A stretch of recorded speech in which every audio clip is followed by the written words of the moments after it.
will talk about how can you fix this problem on your Subway Surf app. So all you have to do, so you just click here on settings here. So when you just click on settings, it's going to take you to this list here. So it's going to show for you like this. Then you go down here. So then you click here on apps.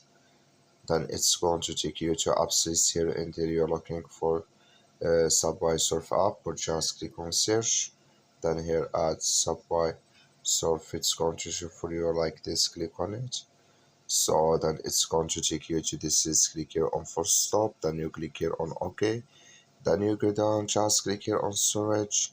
Then come to storage list here, just click here on clear cache. Then all you have to do, so you just restart your phone, install it again, then it's going to work with you.